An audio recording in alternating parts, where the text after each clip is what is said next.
There's something that he's doing. I need to wait till dark to tell you. It's dark now.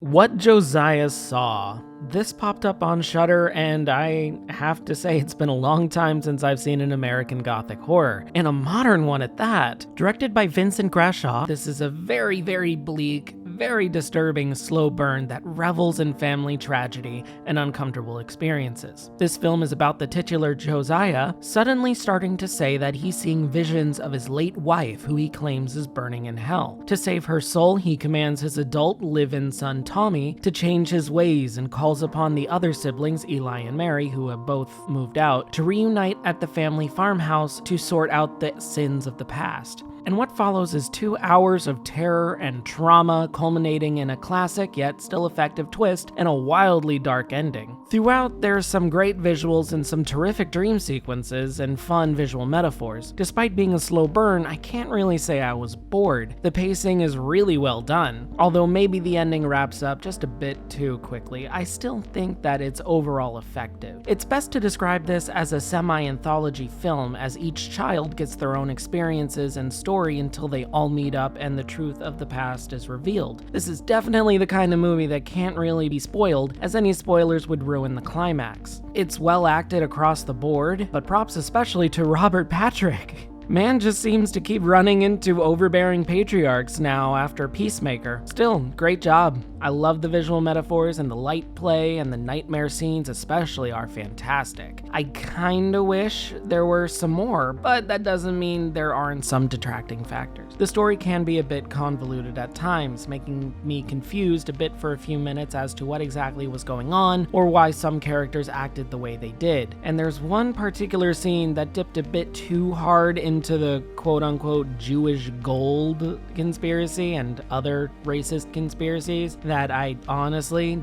did not feel needed to be included whatsoever. That was a what the fuck moment that either needed to be rewritten or cut. Also, I just have to say, there's one quick stinger after the end credits that honestly was just ridiculously funny to have been included. I felt like it was just a blooper of Robert Patrick just playing around, tacked on for no reason or context. It's not a hint at a sequel, it's not a hint at anything else, it's just, whoop, there it is.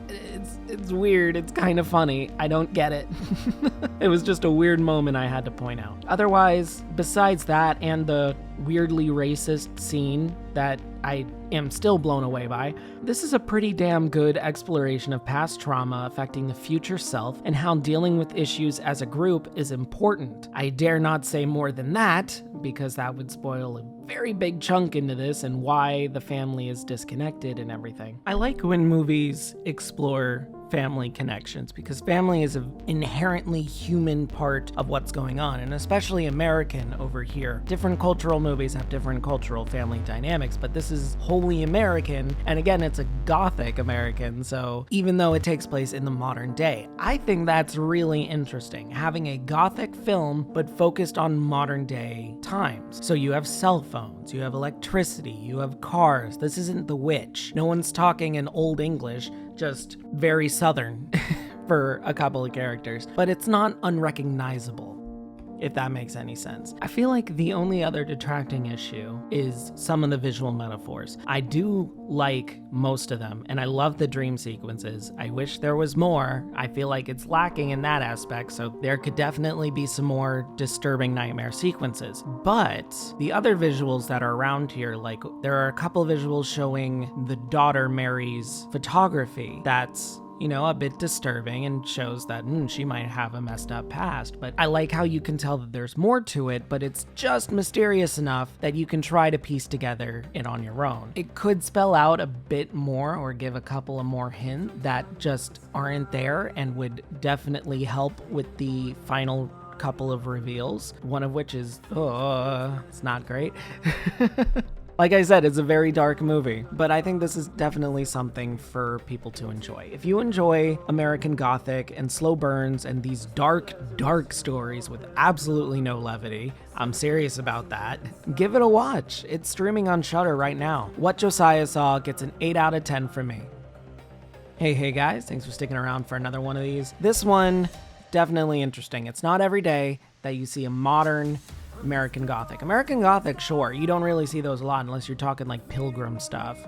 Again, I've already mentioned The Witch, but yeah, this is very different, and it still delves into whole family dynamics, but in a modern sense, and deals with some very frightening issues of the day.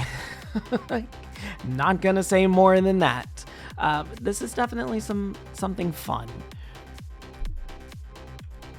I definitely want to see more of what Vincent Grashaw can do, because this is definitely interesting and shows that he has some good talent, but from what I can see online, he doesn't have that many directorial projects under his belt. And I think after this, especially with how good the reviews are being, he might get some more. I would love to see some more projects from this guy. There's some interesting talent here, and I hope we get to see some more of it. Anyway, that's it for today. Leave a comment below. What do you think of it? Do you want to see more of Vincent Grashaw? Do you think he has a unique style? Let me know.